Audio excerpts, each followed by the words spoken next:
Hey everyone, welcome back to my YouTube channel. My name is Shifali and in today's video we are going to discuss types of chemical reaction.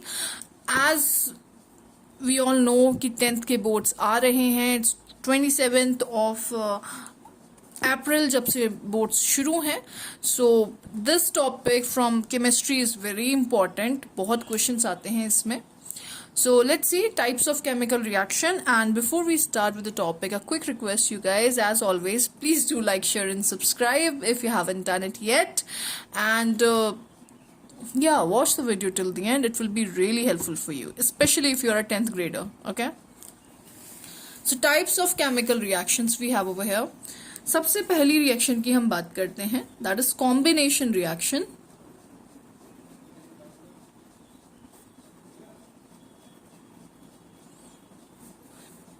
Combination reaction. See, as the name suggests itself, combination का मतलब होता है किसी चीज का combine होना. तो अगर कभी भी आपको दो चीजें कंबाइन होती हुई दिखती हैं, like H2 plus O2 H2O बनाता है और एक प्रोडक्ट बनाती है, ठीक है. अगर दो रिएक्टेंट्स मिलके एक प्रोडक्ट बना रहा है तो आप आंख बंद करके वहां पे कॉम्बिनेशन रिएक्शन लिख सकते हो. That is a combination reaction. I'll give you another example. For example, magnesium plus oxygen you have. This is also going to give you magnesium oxide. Okay, so magnesium और oxygen का बहुत important होता है. Magnesium जो होता है when it reacts with oxygen, तो magnesium एक ribbon के form में होता है. It's in the form of ribbon. ये भी बहुत important है. तो इसमें पूछा जाता है कि क्या इसके ऊपर कौन सी कोटिंग होती है. तो मैग्नीशियम ऑक्साइड की कोटिंग होती है और मैग्नीशियम कार्बोनेट भी होता है, कुछ कुछ बुक्स में लिखा हुआ. सो मैग्नीशियम कार्बोनेट या मैग्नीशियम ऑक्साइड की कोटिंग होती है जिससे आपको रब करना पड़ता है और आप उसे सैंड पेपर से क्लीन करते हो. आफ्टर दैट आप उसे जब हीट करोगे तो वो आपको मैग्नीशियम ऑक्साइड देगा which is of white colour. This is white colour. So this is combination reaction. The second one you have over here is decomposition reaction. Decomposition reaction. Decomposition reactions क्या होती हैं? So decomposition reaction होती है एक ऐसी reaction जिसमें कोई reactant है. Suppose you have a reactant. Let's take the example of H2O only. अगर H2O decompose हो जाए, मतलब टूट जाए, ठीक है ना, इसमें इलेक्ट्रिसिटी पास कर दो. तो अगर H2O में इलेक्ट्रिसिटी पास करते हो तो it decomposes into H2 plus O2. The reaction is not balanced. आप इसे बैलेंस कर सकते हो. Now it will be balanced. So अगर ये डिकम्पोज हो रहा है तो this is known as decomposition reaction. अच्छे और सरल शब्दों में अगर आपको समझना है तो आप बस इतना समझो, एक रिएक्टेंट है और अगर उससे दो प्रोडक्ट मिल रहे हैं तो वो डिकम्पोजिशन रिएक्शन होती है, ठीक है. कॉम्बिनेशन की बिल्कुल उल्टा. कॉम्बिनेशन में क्या होता है, दो रिएक्टेंट्स होते हैं मिलके आपको एक प्रोडक्ट बनाते हैं. डिकम्पोजिशन में एक ही रिएक्टेंट होता है, वो टूटता है ड्यू टू इलेक्ट्रिसिटी या फिर हीट प्रोवाइड कर दो, ठीक है, या फिर लाइट सनलाइट प्रोवाइड कर दो, कुछ भी इस तरीके का. उसकी वजह से जब वो डिकम्पोज हो जाए और आपको दो या दो से ज्यादा प्रोडक्ट्स दे, उसे डिकम्पोजिशन रिएक्शन कहते हैं. Next up is displacement reaction.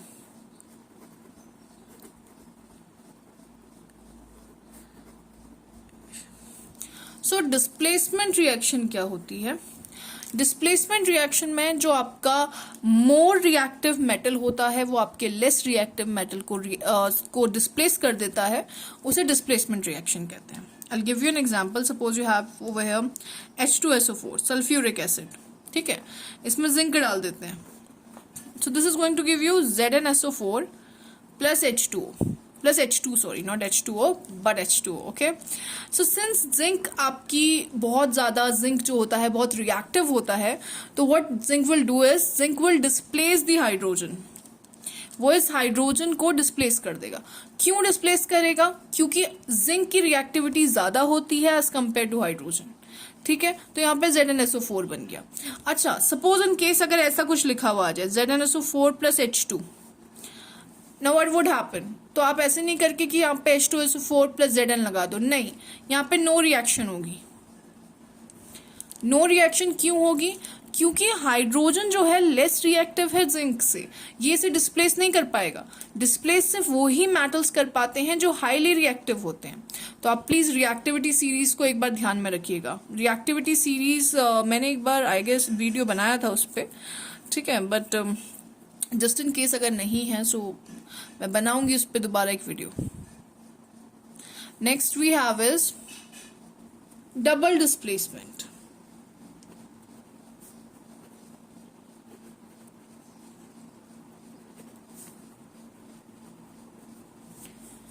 Double displacement reaction. Now, in what would happen in double displacement? Suppose I give you an example of AgNO3 plus NaCl.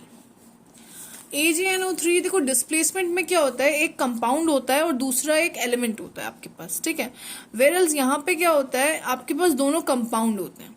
तो जब आप क्या करो, इसके आगे वाले को, ये जो मेटल है, ठीक है, this is the metal, this is the non metal, then non metal.